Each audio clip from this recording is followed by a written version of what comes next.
Já são 8h04. Meus amigos, pessoal, muito boa noite a todos. É uma honra, é uma satisfação muito grande tê-los aqui conosco, nessa que já é uma família. Essa reunião que a gente começou pequenininha, aqui em Florianópolis, só com cirurgiões de cabeça e pescoço e endocrinologistas, e por causa da pandemia, que também tem alguns lados favoráveis, alguns lados bons, a gente começou a organizar essas reuniões online, foi juntando amigos de outros estados, foi juntando profissionais de qualidade excelente.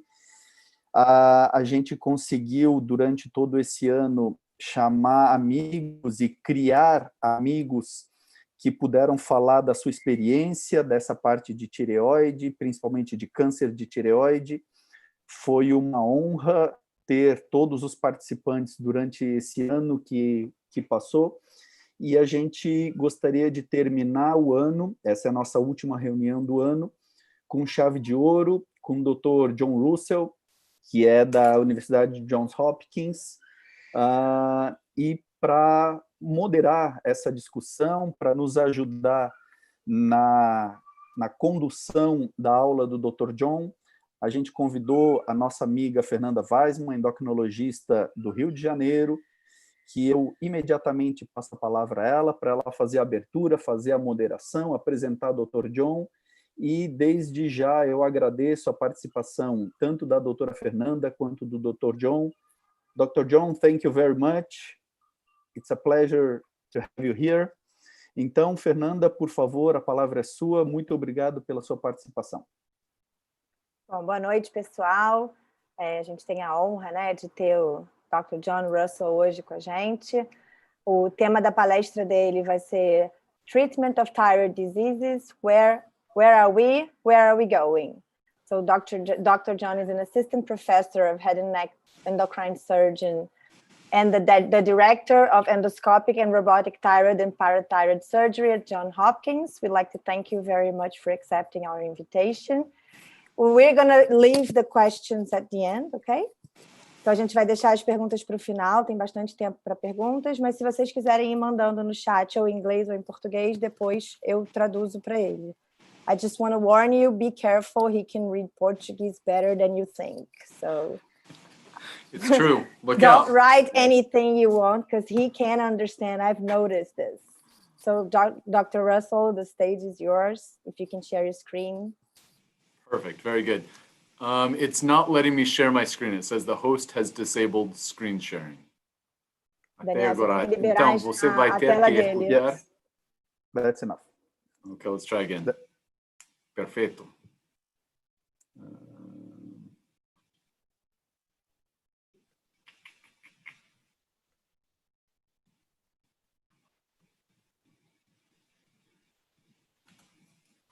Un rato. I gotta close some things down here. Apparently I have too many things open on my screen. É prazer estar convosco. Hoje vamos falar pouquinho enquanto ao... let's talk about...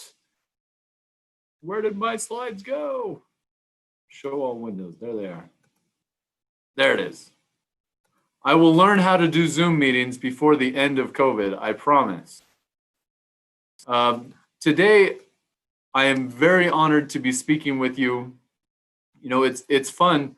We get a chance to, we were just joking about how we get to spend a lot of time with our Brazilian friends usually. And, you know, my partner, Ralph Tufano, and I, between the two of us, one of us is usually in Brazil at least every other month, usually. And it's been a long time since we've been there, and it's very disappointing. You know, really, it's been exciting. Ralph and I talk about this all the time.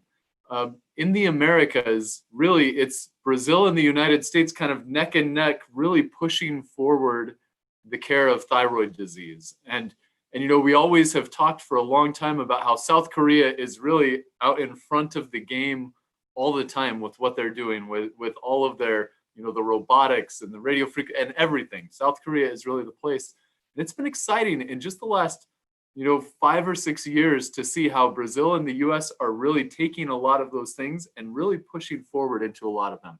So even my own slides don't reflect this, but I am now an associate professor. So there is one correction that happened in the last week. So I am now an associate professor at Johns Hopkins. I'm a consultant for Baxter. But really, as we talk about the things that we're going to talk about, it's important to remember that each of the things that we do, each of the steps that we make as we're trying to get forward into the next century of what thyroid care looks like, we have to make incremental steps. And certainly, there's some background things that we need to discuss before we can make any of these steps forward. First of all, anything that we do, it has to start off with an idea that it's safe. And the reason that that is so important is because normal thyroid surgery, like if you go back 100 years ago, since Coker won his Nobel Prize for thyroid surgery has been safe ever since then. And yes, we've made some small changes and we have a nerve monitor and we have all these extra things, but thyroid surgery has been so safe for a very long time. And thyroid cancer has been so treatable for a very long time that anything that we do, except for maybe with anaplastic thyroid cancer or poorly differentiated thyroid cancer, we have to be incredibly safe. We have to take good care of our patients.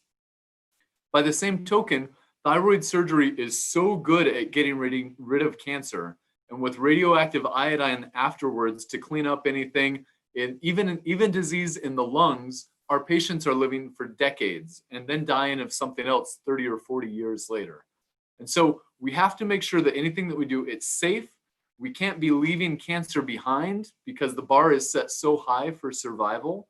It has to add value to patients. We can't do something just because it's new, just because it's fun, and just because we want to do it. Instead, it has to have some objective, something that is better for patients at the end of the day. And it probably shouldn't be too expensive, right? Because I know in Brazil, in the United States, you guys can make fun of us all the time because we spend mountains of money on everything. And you're right, we do, and it's shameful. But even here in the US, we're having to pay attention to these sort of things. You have to be conscious about how much it costs.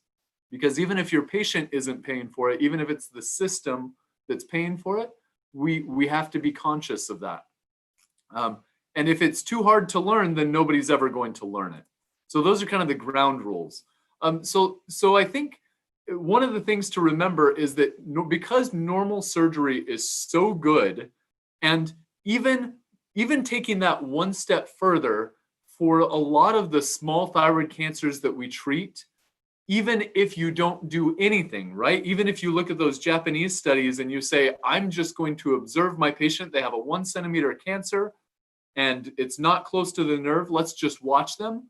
We know that so few of those patients will advance that it is hard for us to prove anything being better than what we currently have. And so that's very important that we remember that we just have to be careful not to hurt anybody. And again, you've seen this graph before.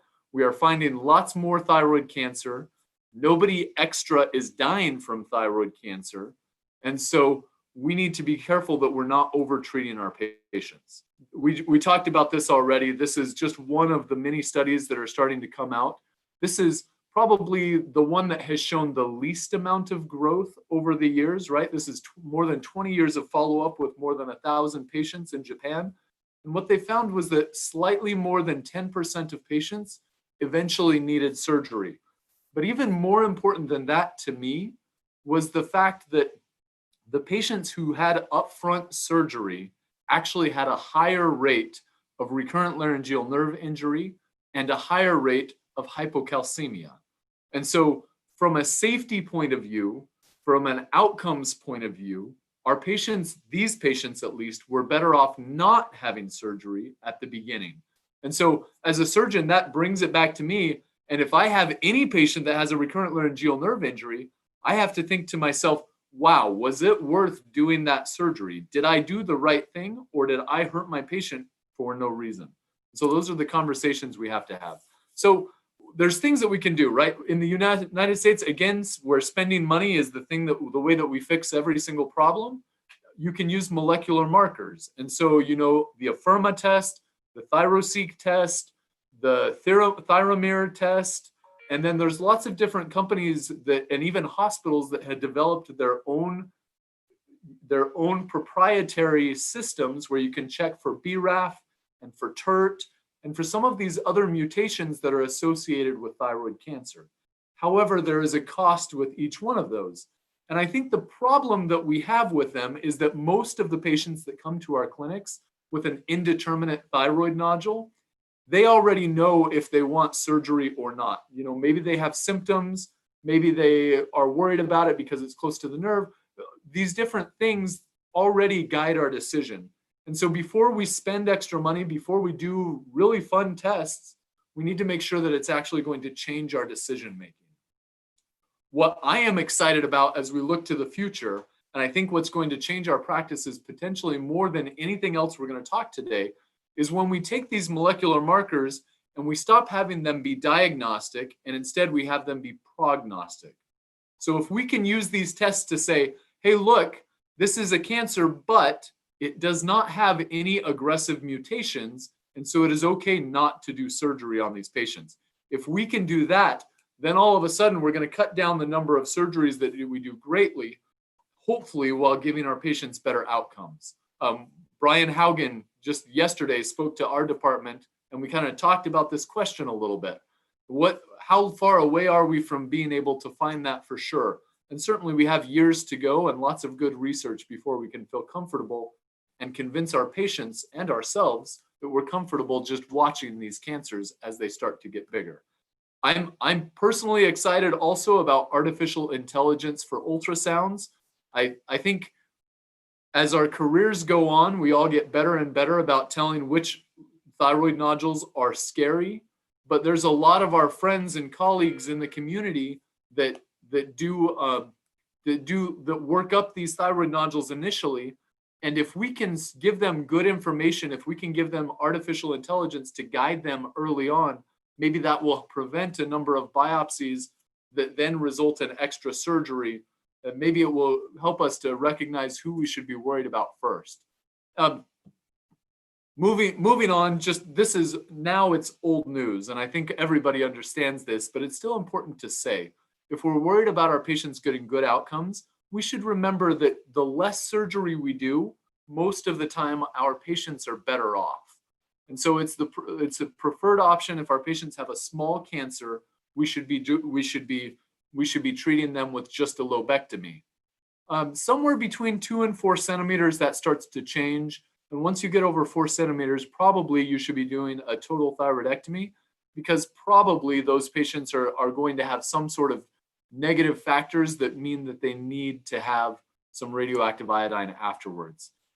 And here's really the reason why we think it's important to do less surgery, because you can see on the left-hand side, if you just do a unilateral surgery, your complications are about half as high as if you do a bilateral surgery. And so no matter how good of a surgeon you are, no matter how many surgeries you do, the less surgeries or the less amount of surgery you do on a specific patient, the less likely that patient is to have a complication. It's common sense. It makes sense. And certainly if you're a high volume surgeon, if you're doing more than 100 thyroid surgeries in a year, your patients will have better outcomes. And so if you're only doing 5 or 6 thyroid surgeries in a year, you really need to ask yourself, you know, at what point do I start to focus my efforts either more on thyroid or more on something else to make sure I take care of my patients? Okay, this is something that I'm excited about, and I don't mean the algorithm on the right-hand side, but that's important too, because if you drop food on the ground, you need to know when you can eat it and when you need to leave it alone.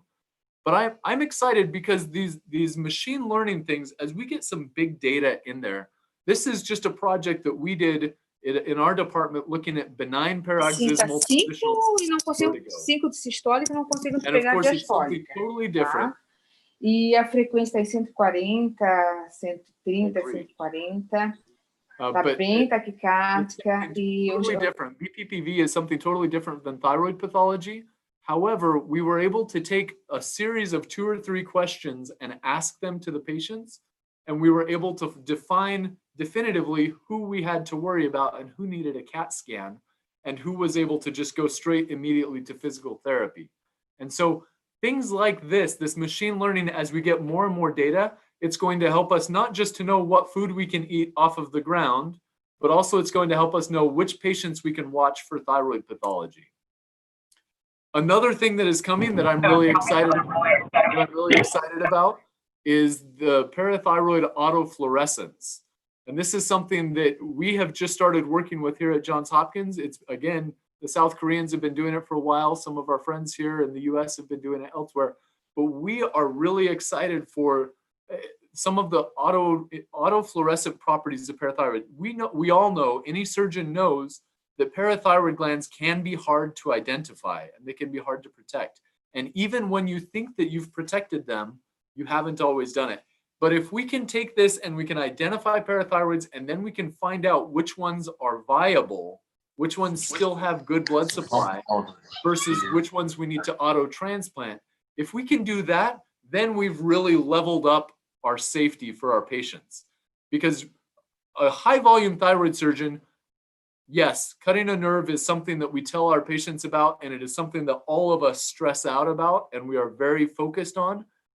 But that probably only happens every 5 or 6 years. You know, that's a pretty rare thing for most of us that are doing a lot of surgery.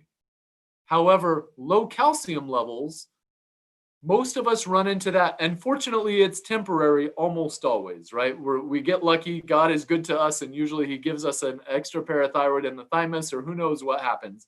But most of our patients recover. But even that temporary, if we can use something like autofluorescence to be able to tell us, hey, this is better, this is safe, this is viable, then we've really taken it to another level and we've made our patients safe.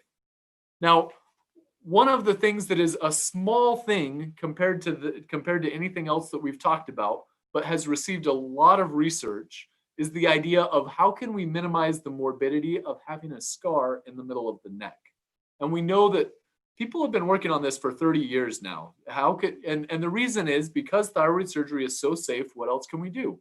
And we know that people have done BABA and they've done transaxillary. We've done most of these at Johns Hopkins. And really what the research has shown is that it doesn't matter how good your scar looks if you have a scar in the middle of the neck. Patients, or at least some patients, kind of are going to hate it. And so the approach that we all have kind of gotten excited about, and I think Brazil has really picked up, and I think on a per capita basis of surgeons, I think there's nowhere in the world that does more transoral thyroid surgery than Brazil. I think you guys are really the leaders, and I think you guys are leading a wave that hopefully you can convince some of my colleagues here in North America to join, because you guys are way ahead of us when it comes to adopting this. And Ralph and I are doing it, and a handful of our friends, but Brazil, the entire country is doing transoral thyroid surgery right now. So there's nothing new that I'm going to teach you about this. But we know that this surgery is safe. We know that you can do it relatively quickly. Usually for me, it takes somewhere between 10 and 15 minutes longer to do a transoral surgery.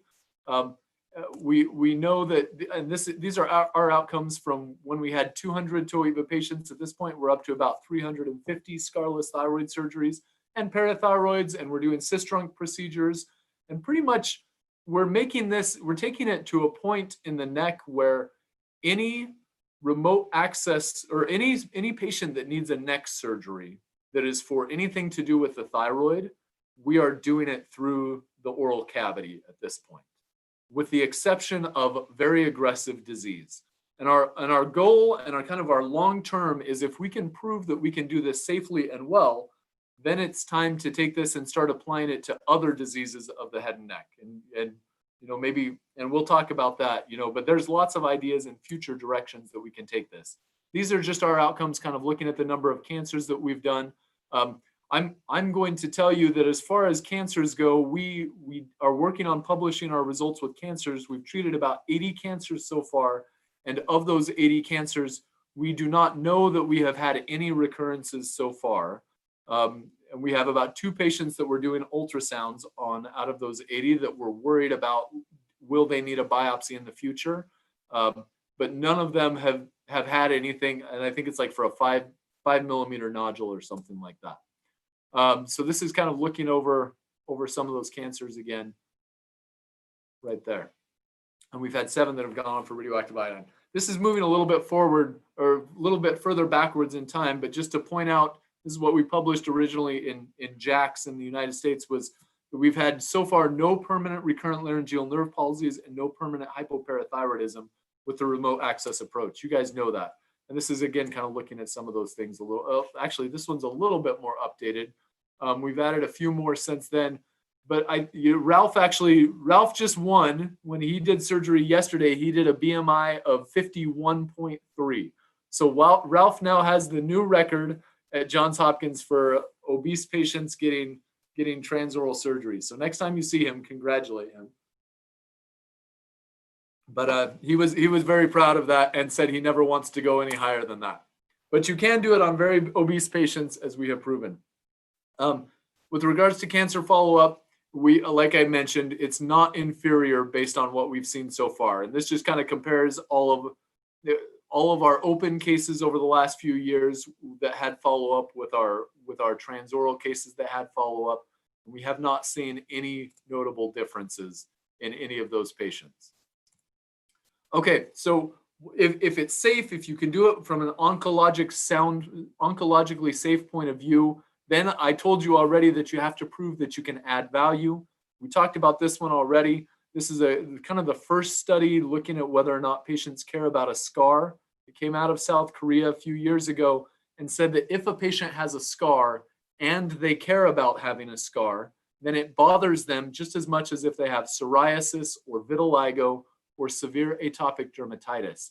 And it's funny, my patients, and I'm sure your patients too, once you have the ability to give them a scarless surgery, they care about it. Even though I was always told patients don't care, and even though other endocrinologists and other surgeons have told my patients, oh, only Asian people care about that, it's not true. Our patients care about it. And in fact, this is a recent study that published earlier this year by a surgeon who does not do scarless surgery here in the United States.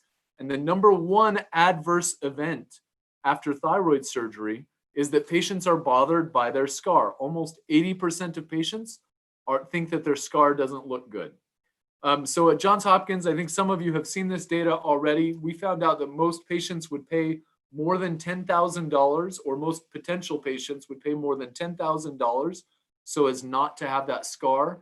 And within our data, if you were a young woman, you would pay more than $30,000 not to have a scar. And the reason for that is that when you look at a picture of somebody that has a neck scar, you presume that they are less attractive, you perceive that they are less attractive, and you presume that they have a lower quality of life. And so you don't want to have that. And so you're willing to pay to avoid it. And then I think this is my favorite study that we've done of all the studies so far, looking at where people look with their eyes. And if you have a scar on your neck, we can prove by tracking people's eyeballs that you look at that scar. And when you're talking to somebody, most of us kind of realize that you want people to look at your eyes when you're talking to them. But if you have a neck scar, just like the woman on the left, even though her neck scar healed beautifully, you can see it healed really well, but it still draws the eyes down to look at her scar. And that's not what you want. When you're communicating with somebody, you want them, like the patient in the middle, you want people to look at your eyes, kind of be this central triangle. And you can see that when you have transoral thyroid surgery, people look at your eyes. And I thought this was a funny picture because this woman, she did not have any surgery on the right, but you can see that she has a small mole, and that was enough to kind of draw the eyeballs down to look at her mole. And so it's interesting. You want people to focus up here on your eyes. And then this is also important, is it expensive? And we know that if we, my good friend Henan likes to use the robot, and the robot is great and it's really fun, but it's also really expensive. And so it's hard to justify in all patients, it's hard to justify using the robot when you can get very good outcomes without that. And of course, you have to prove that you can do it that you can learn this in a relatively straightforward fashion. I think you, my friends in Brazil, could tell me better than I can that this is a surgery that you can learn. It's going to take you a few cases, 10 or 11 cases, and you should definitely have a proctor for the first handful of cases. But it is a surgery that you can learn. You can learn how to do this. And our operative times have continued to go down. They've kind of stabilized because we're a teaching hospital, and so our residents and our fellows have to learn how to do this. And it's fun. Whenever I get a brand new person, I get to do a surgery all by myself for the first time. It's really fun to do it all by myself, and they go very quickly. We compared this to the facelift surgery, and we found out that our patients are happier with the transoral surgery. We compared it to the robot. And even with the robotic surgery, the people that have been doing it for decades and or for a decade already, or I guess nobody's been doing transoral for a decade, but they've been doing it for 5 or 6 years. They're out there. It just takes longer when you use the robot. And so it's hard to justify that. I think it's important that you remember, if you're going to start doing transoral surgery for cancer, it's important that you remember not to tackle cancer cases for a long time. So start with benign cases. That way, even though they're bigger cases and they're bigger tumors, that way you can kind of figure out, you can learn how to do it. I didn't do the first case that I knew was a cancer until almost my 60th case. At this point, it's about 1/3 of all the cases that I do is for cancer. And now cancers are my easiest cases, because usually cancer tumors are smaller. And so that makes me, I love cancer cases because you can do those ones very straightforward. And of course, you know, the reason that transoral thyroid surgery is so great is because the operative indications are large, and it applies to more than half of our patients who need surgery are eligible for scarless thyroid surgery. So I'm just going to go over really quick. And I think, Fernanda, we've got about 10 minutes left in my presentation. Is that right? ¿Cuánto tiempo? Yep. Okay. You can go a little further, 15. We can give you 15. Okay. I think it was Hangel. Hangel was a little bit slow, and so he took some of my time. That's my problem. Leo, I'm messing with you. Sorry about that. I'm messing with you. But just very quickly, I think it's important when you're preparing for transoral surgery, practice, do cadavers, go to courses. I think Brazil has some great courses now. Angel does one, Bertelli does one. There's some great courses. There's, like I said, you guys probably have more collective transoral experience than we do in the United States. I'm still gonna fight against Angel and Bertelli any day though in the OR, you know. But it's a great case. You guys have lots of good resources there, and of course we're always happy to help too. When you do surgery, you need to have 2 of every. If it's important, you should have 2 of them in the operating room. Your suction bovie, your energy device, whatever it is, have 2 of them, because your technician is probably going to contaminate one during your first few cases while they're learning how to do it. And you don't want to get stuck in the middle of a case without the right instrument. Use a reinforced endotracheal tube because it kinks with the pressure that you put on it. Set up the room verbally, do a walkthrough, figure out when you're going to convert, and remind your anesthesiologist to think about a CO2 embolus, even though they are fortunately very rare. This is how I set up my room. This is just a diagram of how I set up my room. You can use people to retract the stitches to help you with the neck, or you can just do it otherwise. I'm going to show just a really quick video, if I can. Let me stop sharing just for a second. I'm going to pull up this video. Oh, come on, where'd you go?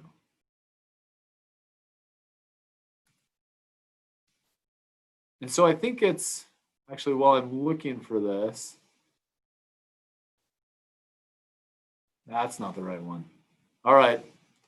I'll come back to my video during our conversation. How about that? Even better. I'm going to go back to my share screen for right now.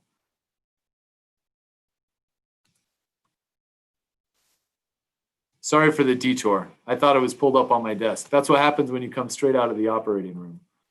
I'll go to this as we go into the video later. But you don't have to hydrodissect. I don't think you should use cautery in the lower lip, because eventually you'll burn the lip. Make sure and do lots of twisting when you're placing the ports. You can use vertical oriented skin straps, skin sutures. It looks barbaric. Fernanda, please close your eyes, fecha os olhos, because if you look at this, you will never send us a patient ever again to have transoral surgery. We just know, here's the thing to remember though. I think that endocrinologists, if they see a scar on their neck, endocrinologists think that they failed. And they think, oh, I shouldn't have sent this patient to surgery. But if endocrinologists don't see a scar, they're like, oh, good, my patient is fine. And so we just need to not let endocrinologists know how we do it, and instead just send them perfect patients backwards with no scars. And then Fernanda will keep sending us patients and everything will be happy. That's just the important thing. this is what it looks like on the inside. And as you're coming forward, this is the plane that you should get. You should see those nice milky clouds that you can get, and that lets you know you're in an avascular tissue plane. Then you start at the top so that you're safe, and then you kind of work your way down. Divide your isthmus first so that you have a nice landmark. Don't cut into the thyroid. Just like with open surgery, if you cut into the thyroid, it's impossible to get the thyroid to stop bleeding. Except for an open surgery, you can put a hand on it. Não tem mãos if you're doing transoral surgery. And so it's a little bit harder. So just remember, a blunt dissection with a Kittner dissector. Here's some pictures for you as you kind of work your way down. When you come to the nerve, I think the most important thing is to go lateral first and develop that Joel's space in between your cricothyroid muscle and the thyroid. Develop that avascular plane and then go lateral. And if you start taking down the superior pole lateral and superior or cranial, if you start to do that, you'll take down that superior pole, and then it's like the nerve is just right there. It's perfect. If you see the superior parathyroid gland, you should be thinking, okay, that my nerve is very close. Your nerve monitor, I think it's very important to use nerve monitor if you're doing transoral surgery, just because we all are learning this technique. And remember, patient selection is critical. This is kind of a couple of steps as you come around, you see the carotid. For specimen removal, you will all figure that part out. There's different ways you can do it, but you can inject your parathyroid into the strap muscles if you need to. I do put my patients on 5 days of Augmentin after surgery. Clindamycin, I've only had 2 infections, and they were both patients who were penicillin allergic. I don't think that that's statistically significant, but surgeons are very superstitious. And so I would say clindamycin plus metronidazole or something like that. And make sure your patients drink lots of fluids. It's important. So then the next question is, what is coming? And I think all of us know in Brazil, I think you guys have probably adopted this faster than we have in the North America as well. I mean, Angel, anytime I see Angel, he wants to tell me something new he's doing. Like I don't know what he's going to be doing. He's doing all sorts of fun stuff. Oh, you too. But we're radio frequency ablation is the one that we are really excited about right now. I think it's very popular in Brazil. Also, laser ablation. We're working on some position statements. Laser ablation it's very similar to radio frequency in its efficacy. I would say that in my very limited experience watching in China, I was able to watch some laser. I think it takes a little bit longer to do laser ablation. I'm not sure that I'm quite as keen on it. Also, I think from our standpoint, we wanted the most proven technology that was the least expensive, and they're all similar in cost, but the most proven technology before we started to do thermal ablation, so that we did not have any issues with anybody saying, oh, why are you using this laser? Oh, you should. Radio frequency has been around for decades. People know what it is. They know how it works. They know what to expect. And so that's why we stuck with that. High intensity focused ultrasound is super exciting, right? Because you can do it with needles, but there's potential in the future to be able to do this just by putting probes on the patient's skin. Just put a couple of paddles up there, and then by how we orient those paddles, you should be able to ablate with no needles, with no anything. And it'll be like you'll go through the scanner at the airport, and they will see that you have a thyroid nodule, and they'll just treat it right then and there. That's what it's going to be like one day. Give us time. And I think that's really exciting. Microwave is one that is really good in the liver or places that have big heat sinks, but it burns very hot. And so in the early series with microwave, people were a little bit less excited about that, because with microwave, you can hurt some nerves and you can hurt some different things. So be careful. Microwave doesn't respond quite as well to if you hydrodissect, it doesn't respond quite as well either, just because of the technology. So again, radio frequency is the one that we have stuck with. And I think that means that as surgeons, and again, Fernanda is involved in this a little bit too, but as surgeons, I think it's important that we need to change our point of view. Okay, good. I think surgeons, we need to think about ourselves differently. Because if we think about ourselves as just the people that are holding a scalpel, then we are going to get left behind by technology. I mean, think about thoracic surgeons, right? When people started to do stents, the thoracic surgeon said, nah, I don't want to do that. And so interventional cardiologists said, okay, we'll do it then. And sure enough, the thoracic surgeons all lost their jobs. Vascular surgeons said, hey, there's a new technology. We need to offer it because we can then offer our patients either a stent or a surgery, whichever one is better for them. And now vascular surgeons are like these phenomenal interventionalists. And I think thyroid surgeons, we need to have that change in our mind. And then we need to adopt that same point of view for all of our other head and neck surgery colleagues, and really all of our surgery colleagues everywhere, because these energy devices are getting very good. And surgeons, we know the anatomy, that's what we have, but we have to learn our ultrasound. We have to really get good at all of these other things so that we can use our knowledge of the anatomy, and then we can bring all of these options to our patients and say, hey, patient, you need this because of that. And yes, you could have this, and I could do that, but my recommendation is this one because this is the safest for you. It's going to give you the best outcome. And so surgeons, we need to wrap our minds around this. This is Leo's slide. Angel, see, it's okay that you're late because I'm still using your slide because it's a good slide that shows that radiofrequency ablation for benign thyroid nodules, patients feel better when you do it. Almost every single study that's ever been done shows that you are going to feel better if you have the symptomatic benign thyroid nodule. And study after study has found that symptoms get better and cosmesis gets better. And when you have a patient with a benign thyroid nodule, that's what they're worried about. They're worried about symptoms and they're worried about cosmesis. And sometimes they're worried about malignant degeneration, but most of the time that is our job to say, hey, that's not something that you should be worried about. These things almost never become cancer. It's also important to realize that these are going to start radiofrequency, laser ablation, all of these are already being used for some small cancers. And if we can observe a cancer, we know that I think Brazil and the United States are kind of similar in that a lot of our patients, if they find out that they have cancer, they want surgery, even if it's not super, even if it's okay to watch it. And so the question will be, can we do radiofrequency ablation? Can we do thermal ablation on these tumors? And will that convince patients that they don't need to have surgery? Because we know that it's safe to watch these patients, but maybe this will make more of our patients feel like it's okay to just watch them. And maybe as we get better and better, maybe we will be able to make these tumors completely disappear and have excellent oncologic outcomes as well. So kind of the conclusions as we're wrapping up here is, remember, you should only treat nodules that will affect morbidity and mortality. And then we are working towards this point where we can heal all of our patients with no complications, with no scar, with no pain, and with low cost, and for everybody.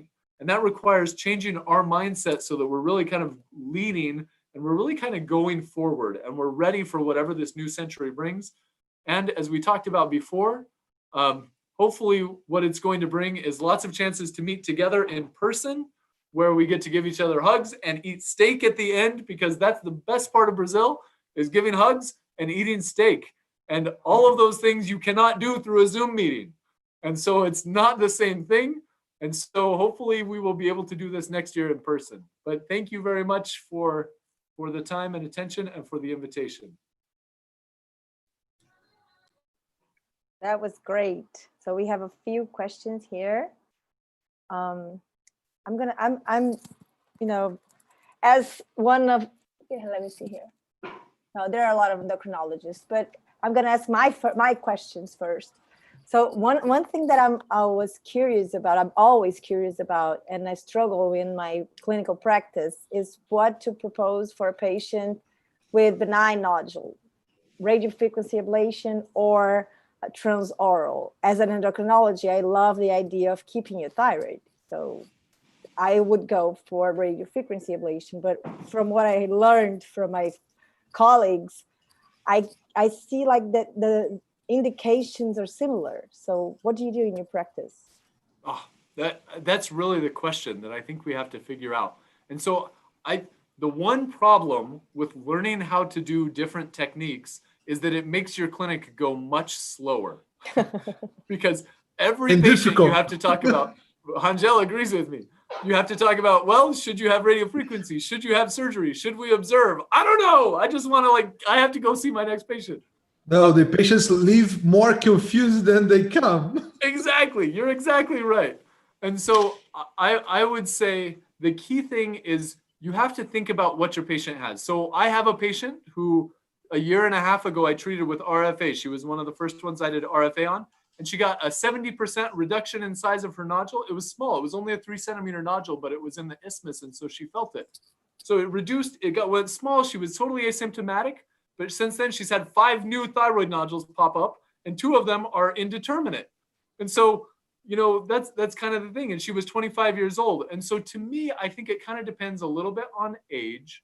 And so if I have a very young patient with multiple thyroid nodules bilaterally, I start to say, hey, I can fix this, but unless you know that you're going to be signing up maybe for another ablation 5 years from now, I think patients just have to know, like, what's important to them. Is it important to keep thyroid function?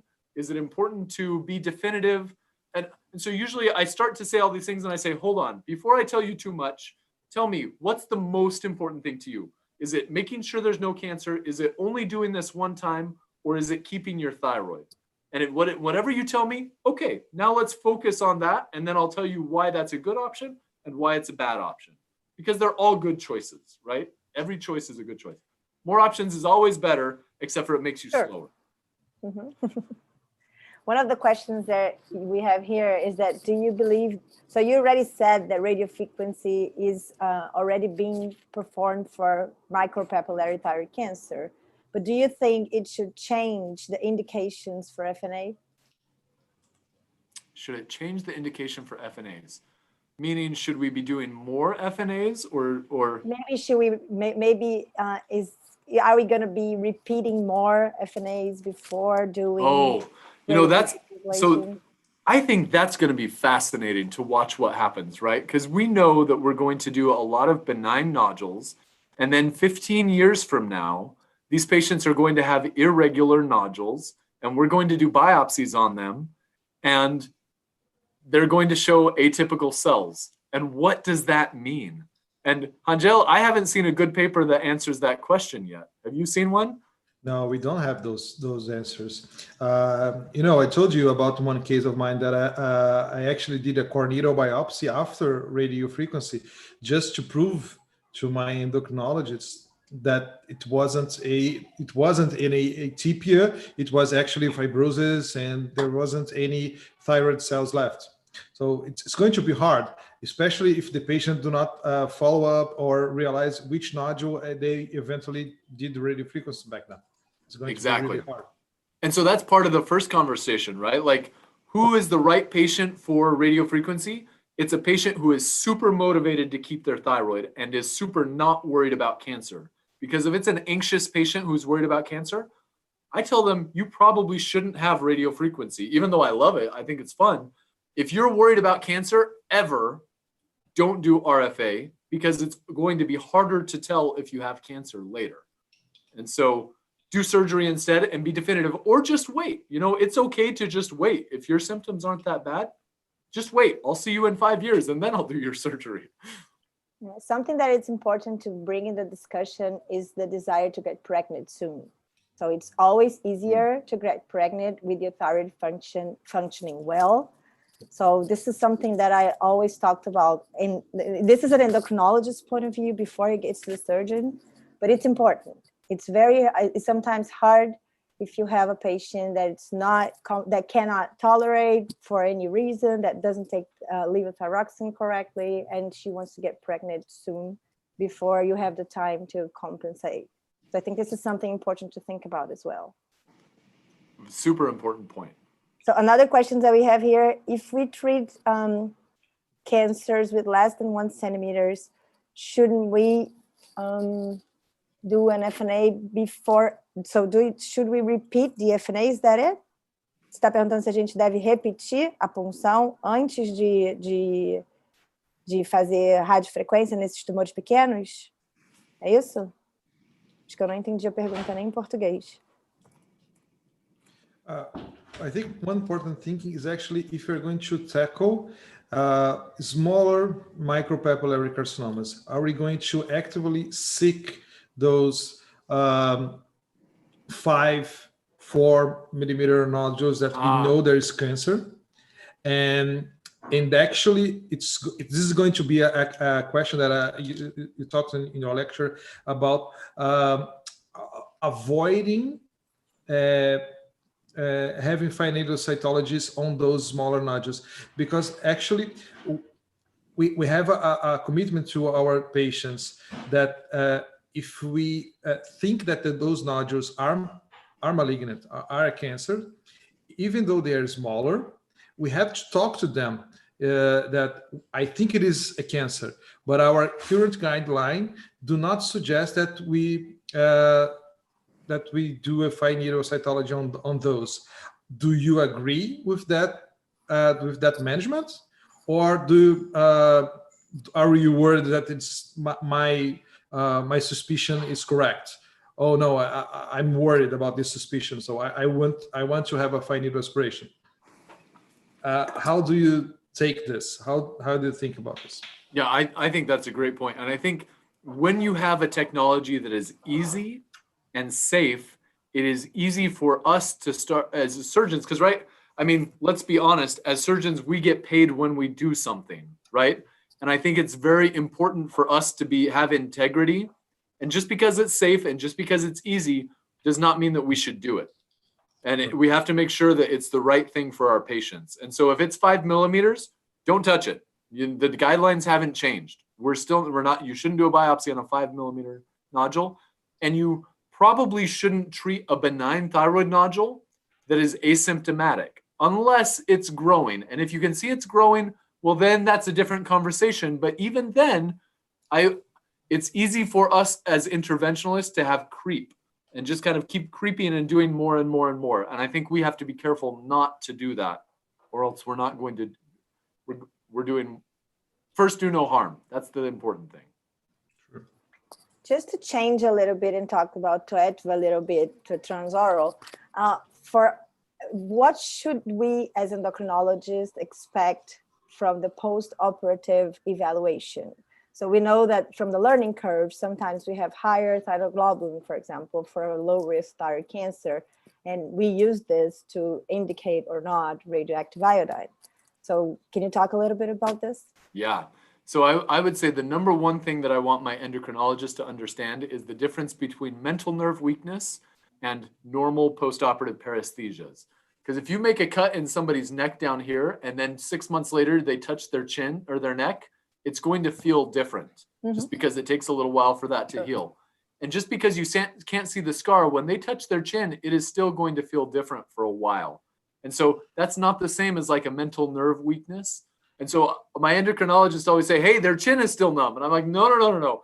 It's not numb. It's what happens when you make a scar somewhere. And so just because you can't see the scar. So that's the first thing. So just there's a difference there.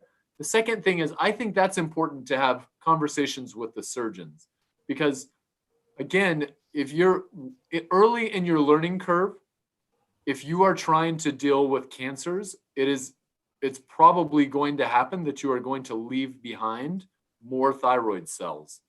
And so you need to have, again, it's about having integrity with yourself as a surgeon to say, hey, on my learning curve, I'm probably not at a point where I can get an equivalent resection to an open surgery.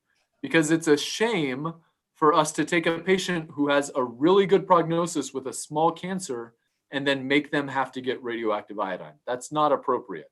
And of course, we know with some open surgery, it always happens. Nobody's perfect. And so it can happen with open surgery too. But if you are finding that you are not capable of doing that, well, then stop and go back and do some more benign surgeries and, go to some more courses, do some more cadavers, and get yourself to a point where you feel like you can get an equivalent resection. At this point, what do you think, how do you track your thyroglobulin on your cases? At this point, I actually don't see a difference from my open cases to each of the cases on thyroglobulin and the follow-up. I think they're pretty much the same. I think one of the main setbacks and probably the Achilles ankle is the pyramidal lobe and some ischemic or those Delphian lymph nodes. So it is very important to track them and take them out. So in order to have a minimum thyroglobulin level after the surgery, because I think it's not the problem on the thyroid itself. I think it is probably something in the superior pole or probably in the parietal lobe. So I will add one other thing to that. The one patient that, and I actually did this in the last 3 years, I did it on a patient with open surgery too. You will sometimes get these little ectopic foci of thyroid tissue down low in the central neck.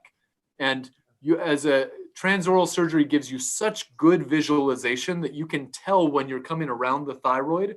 And so you come around the thyroid and you stop and you try and protect that parathyroid gland, and you can do a really good job of that. But unless you're thinking about ectopic foci down low, I had a patient, both an open patient and a transoral patient in the last 4 years where I left an ectopic focus down low, and they both needed radioactive iodine for that ectopic focus that was down low. And it wasn't cancer, you know, we didn't have a reason to think it was, but they had to get radioactive iodine to make it go away. And so pay attention to that. You can do it open, you can do it with transoral, but be cognizant. So now you're just recommending it first choice, the open surgeries just for bulky disease. So small disease with very little lymph nodes in the central neck. You already think that transoral is the best option based on everything you said. With one exception, I am very frank with my patients. And I think all surgeons should do their own ultrasounds, right? And I tell them two things. Number one, I say, even though all of our preliminary data shows that there is no difference between the two, you have to realize that thyroid cancer is a disease of decades. And we have 130 years of doing thyroid surgery one way, and we have 5 years of doing transoral surgery. And so we cannot prove that 15 years from now, it's going to be the same. And so it's kind of like RFA. You have to have a patient who signs on for that. And you have to be very honest and upfront. That's the first thing. The second thing is you as the surgeon have to do your own ultrasound, because if there is a tumor right up against the trachea, right up against the recurrent laryngeal nerve, that's when I stop and I say, okay, you know, like last month I had a 15-year-old who had a tumor right in the groove, right on top of the nerve. And she was there with her parents, and I told them, I can do it with transoral surgery, but there is a chance that that tumor will go down in between the trachea and the nerve, and it might be harder for me to get out. And so I think and then the parents said, well, never mind, just do open. And so I just did open, and then it was really easy, and I regretted that I didn't do transoral. But, you know, on the other hand, it's very easy. You know, some patients say, that's okay, I want transoral, don't give me a scar. And patients kind of tell you what's important to them. And so you just tell them everything, be clear, be honest. And some patients will say, yes, I still want transoral. And then if something happens 10 years from now, they know that they made that choice, and you don't have to take it on your soul.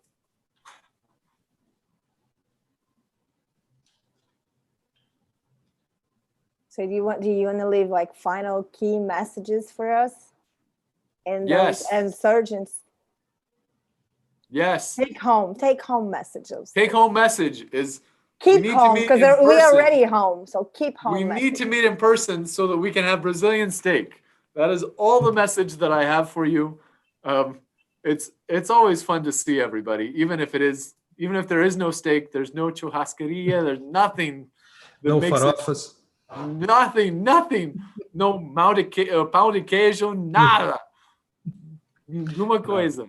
But it's still really good to see you guys. So thank you very much for the invitation. I think, you know, really, I think the next decade is going to be a super exciting time to be a thyroidologist, because I think we're going to go, you know, in my surgical career, we're going to go from this place where everything was big open surgery to 10 years from now, we're going to use high intensity focused ultrasound. We're going to put paddles on people's necks, and it's going to take 15 minutes without even using local anesthesia. And that's pretty stinking cool. You know, that's a pretty exciting thing to be a part of. And I think as surgeons, we need to wrap our heads around that. And as endocrinologists, you need to like keep us checked in. Like when we get excited about new technologies, you need to remind us, hey, the old way works really, really well. So don't get too carried away until you make sure that you can do it just as well this new way. but I think we're going to see some cool stuff in the next decade. No, Fernanda is great on that. When I get too excited, she gets me like this. That's not true. That's perfect. No, I cannot control my 1-year-old. I cannot control him. That's not true. Angel is like a 2-year-old. Yeah, almost. Yeah. One of the questions here is the last one, but it's just it's gonna open what I want to say is that we need. So Dr. Russell said that here in Brazil, you guys are leading the transoral approach. So I would say in Portuguese, I'm sorry. But eu queria dizer para vocês, tem uma porção de cirurgiões aqui ouvindo, eu estou vendo aqui vários nomes de pessoas com super experiência, além do Léo, né? Aqui no Rio mesmo, estou vendo aqui vários nomes que fazem cirurgia transoral. A gente está fazendo cirurgia transoral no Brasil inteiro. Vocês precisam juntar esses dados. Até para responder a pergunta que a Carol Ferraz, lá de São Paulo, que trabalha com Bertelli, que é outra pessoa que tem super experiência, ela está perguntando aqui, how do you convince your surgeons to go along in that path because they say it's too long, too aggressive or whatever? Então, eu acho que a gente tem que juntar os dados que vocês têm. Vocês têm um outcome maravilhoso. Eu vejo os pacientes o tempo todo. É igual, eles têm a tiroglobulina baixa, eles ficam ótimos. Tem a mesma dormência que eles têm aqui, eles reclamam de qualquer maneira, mas não tem a cicatriz. Então, na verdade, a gente sabe que é uma possibilidade, mas vocês que fazem deviam juntar esses dados, aproveitar uma reunião dessas, cheia de cirurgiões maravilhosos, juntar esses dados pela sociedade de cabeça e pescoço, não sei, que eu acho que fica mais fácil, mostrando que não é o fulano de tal que faz transoral, né? Tem cirurgiões no Brasil inteiro com grandes resultados, né? E é uma opção para os nossos pacientes. Eu tenho várias mulheres jovens que não querem cicatriz no pescoço. Aqui no Rio, as pessoas se incomodam com cicatriz. Elas querem aparecer no Instagram, no ring light, sem cicatriz, né? Então, é importante que a gente use esses encontros, até uma sugestão para o Daniel, antes de transferir para ele, já que eles conseguiram montar, né, o Acre e o Daniel, esse evento super nacional, né? Tem gente aqui do Brasil inteiro. Talvez vocês pudessem se organizar para juntar esses dados. A gente sabe que a gente vai gerar isso em clínica privada aqui no Brasil. Não tem jeito, né? A gente não vai gerar isso institucionalmente. It's on the way. It's on the Perfect. way. Love you for that. It's on the way. It's on the way. And Russell, the problem is that in Brazil, it's not actually a matter of vanity and stuff. I had last week, I have a patient, a 72-year-old lady, very skinny, very beautiful, but she had a primary hyperparathyroidism with multinodal goiter, and actually the suspicion was about a hyperplasia. So I had to check so I didn't actually offer her to Itva because I would have to check all the neck and stuff. So I thought it was okay to just do an open case and stuff. She called me to her room before the surgery. The only question she had to me, how is going to be my next scar? So, and I had to rethink about this. So it is some kind of prejudice that we have on this kind of approach. The patient has to choose. We have to give them options. Nowadays, if I put all the cards on the table and talk like you said, and the patient make a choice. If they want to do open surgery, it's great for me. Yes. Yes, it's okay. But it's only like 10% of my patients now that want open surgery. Yeah, they come to look into this. So, and one important thing for other surgeons, I don't know, I want to know how you think.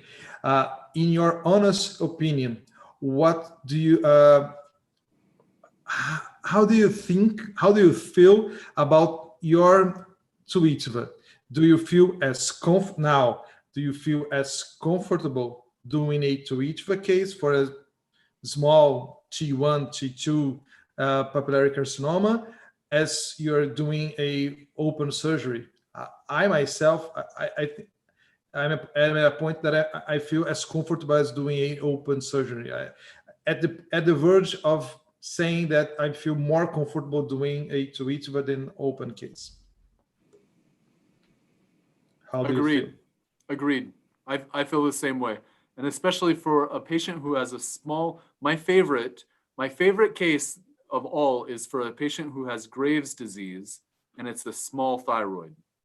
Because there's no questions, that patient needs surgery, right? That's in my mind, sorry, Fernanda. I think surgery is the best thing for Graves' patients. And I think transoral, we can see those parathyroids so well.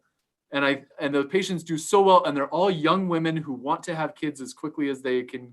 And I just love it, because those patients, they walk away and you're like, yeah. And their antibodies will drop as fast as they can go.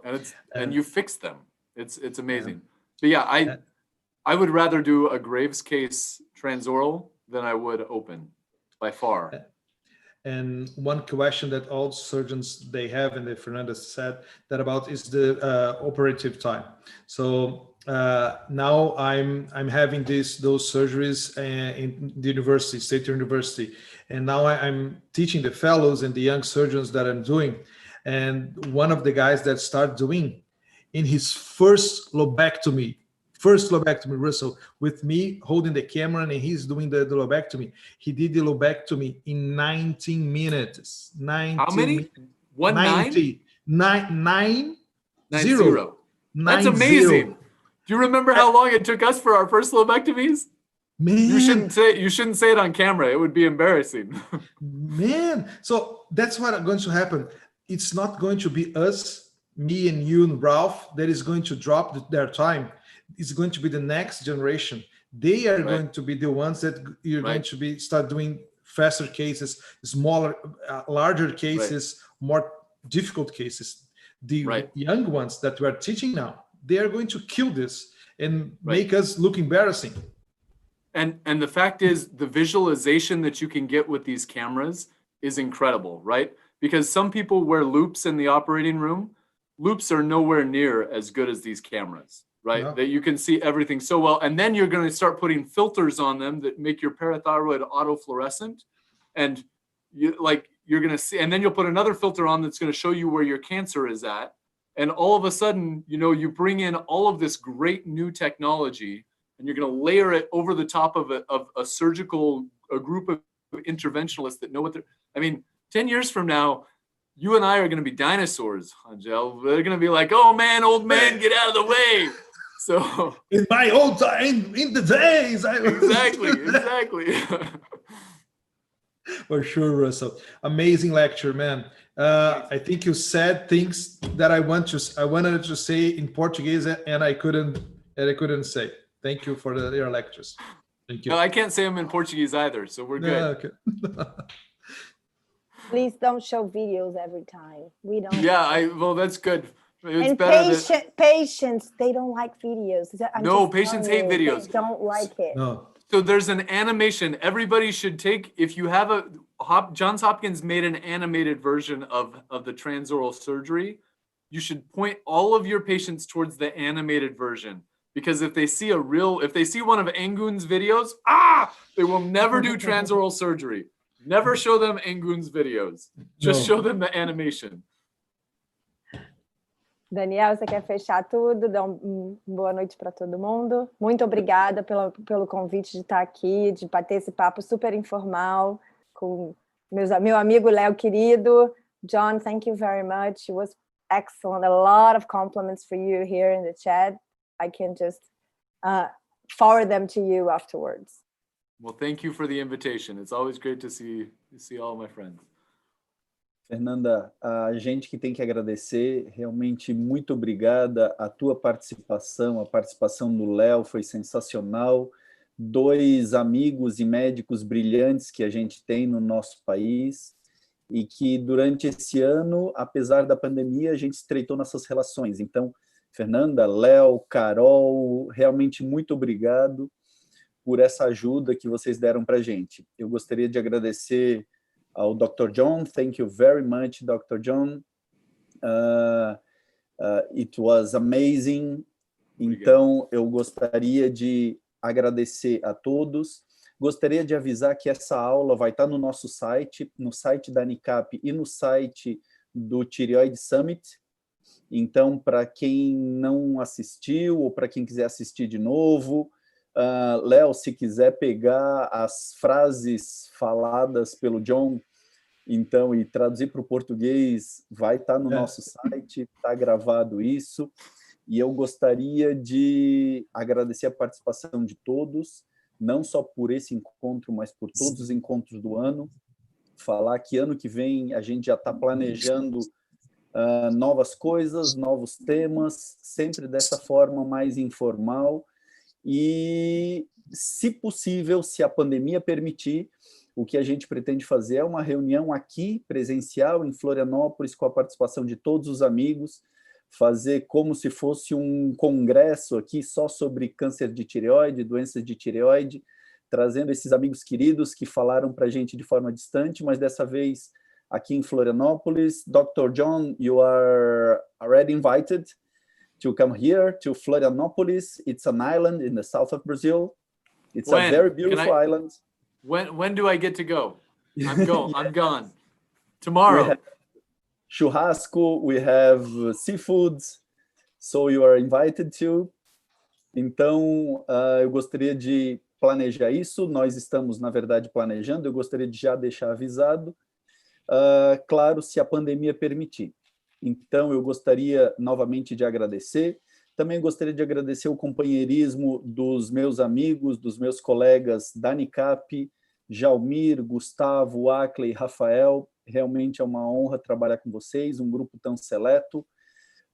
O Ackley, que está fazendo as nossas toetivas, o Gustavo e o Jalmir também começaram a fazer agora, então acho que a gente está no caminho certo. A gente vendo o John falar, o Léo falar, a gente vê que aqui em Florianópolis também a gente tem as mesmas armas que estão disponíveis em Rio, São Paulo, na John Hopkins. Então, eu gostaria de agradecer a esses meus colegas também e gostaria de desejar boa noite por esse ano. Então, nós fechamos dessa forma e agora até o ano que vem. Muito obrigado a todos, obrigado pela participação e realmente foi sensacional. Muito boa noite a todos. Bye, bye. Thank you, John. Bye, bye. Tchau, tchau. Thank you. Léo. Feliz Thank you, Natal. Mr. John. Bom Tchau, ano pessoal. Tudo de bom. Feliz ano novo para vocês. Obrigado, Fernanda. Obrigado, tudo. Tchau, tchau, pessoal.